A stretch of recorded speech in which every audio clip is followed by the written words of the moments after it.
Question में एक graph दिया हुआ है जिसमें एनर्जी मेंशन किया हुआ है और energy bottom to top increase हो रहा है।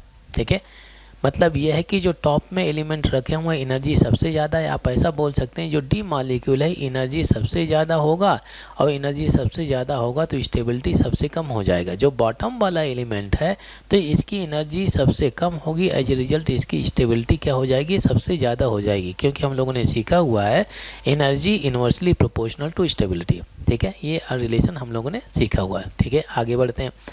यहाँ पे हमें फार्मिक एसिड ABCD, ठीक है, ABCD और resonating structure of formic acid, ये जो आपके कंपाउंड ABCD डले हुए हैं ये सभी आपके resonating structure of formic acid हैं।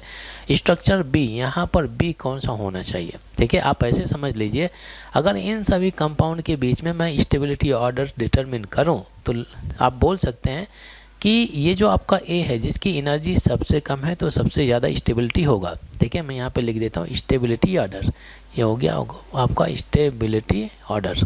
ठीक है, ये आना चाहिए।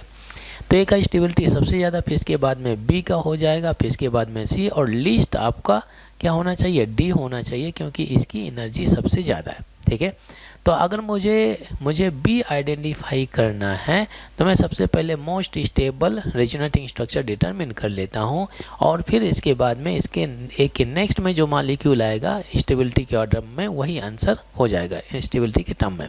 अब ध्यान देंगे, यहाँ पे जो रेजोनेटिंग स्ट्रक्चर डले हैं, अगर एक से अधिक रेजोनेटिंग स्ट्रक्चर एक ही कंपाउंड के दिए जाएं तो वहाँ पर हम कंडीशन क्या यूज करते हैं, to determine the stability order. ये आपका स्टेबिलिटी है। ठीक है ना भाई, सबसे पहले आपको चेक करना है कि कौन सा न्यूट्रल कंपाउंड है। जो न्यूट्रल कंपाउंड होगा वो सबसे ज़्यादा स्टेबल होगा। फिर इसके बाद में आपको चेक करना है नंबर ऑफ पाई बॉन्ड, जिसमें नंबर ऑफ पाई बॉन्ड्स ज़्यादा होंगे उसकी स्टेबिलिटी ज़्यादा होगी। फिर इसके बाद में जो सिंगल बॉन्ड वाले कंपाउंड होंगे तो उसमें आप चेक करिए, अगर हाईली इलेक्ट्रोनेगेटिव एलिमेंट के पास में नेगेटिव चार्ज है उसकी स्टेबिलिटी ज़्यादा होगी, या लेस इलेक्ट्रोनेगेटिव एलिमेंट के पास में पॉजिटिव चार्ज है उसकी स्टेबिलिटी ज़्यादा होती है।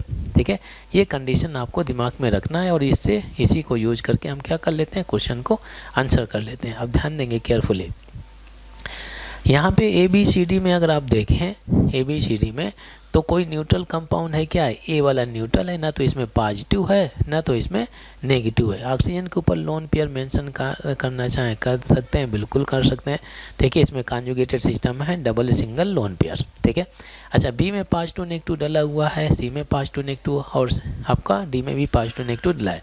तो सबसे ज़्यादा स्टेबल कौन सा कंपाउंड होना चाहिए, यहाँ पर मैं लिख देता हूँ ए की स्टेबिलिटी सबसे ज़्यादा होगा क्योंकि ये न्यूट्रल कंपाउंड होगा। फिर इसके बाद में क्या चेक करना है, नंबर ऑफ पाई बॉन्ड। ठीक है, जो 3 कंपाउंड आपके मिले हुए हैं तो इन तीनों कंपाउंड में आप चेक करिए सबसे ज़्यादा पाई बॉन्ड किस में है। बी में आपका 1 पाई बॉन्ड डला है, सी और डी में तो कोई पाई बॉन्ड नहीं है, तो बी का स्टेबिलिटी सी और डी के कंपैरिजन में ज़्यादा होना चाहिए। ठीक है, अब देखिए सी और डी जो डले हुए हैं, अगर आपसे पूछा जाए कि भाई सी और डी में सबसे ज़्यादा स्टेबल कौन सा होगा, क्योंकि इनमें सभी सिग्मा बॉन्ड है, तो आपको चेक करना है कि जो कार्बन ऑक्सीजन बॉन्ड दिया हुआ है, कार्बन क्या होता है, less electronegative in comparison to oxygen. ये इलेक्ट्रोनेगेटिविटी का ऑर्डर है, तो इसमें मोर इलेक्ट्रोनेगेटिव ऑक्सीजन है, अगर इसके पास में नेगेटिव चार्ज है तो इसकी स्टेबिलिटी ज़्यादा होगी। कार्बन लेस इलेक्ट्रोनेगेटिव है, अगर इसके पास में पॉजिटिव चार्ज है तो इसकी स्टेबिलिटी ज़्यादा होगी। ठीक है, तो हमें कुछ ऐसे मिलना चाहिए, अगर कुछ ऐसा मिला ऑक्सीजन के पास में नेगेटिव चार्ज, कार्बन के ऊपर पॉजिटिव चार्ज, क्योंकि ये हाई इलेक्ट्रोनेगेटिव है, लेस इलेक्ट्रोनेगेटिव है। तो ये कंडीशन अगर आप देखें तो सी में मिल रहा है कार्बन के ऊपर पॉजिटिव, ऑक्सीजन के ऊपर नेगेटिव, बट डी में ये सिचुएशन चेंज हो जाता है।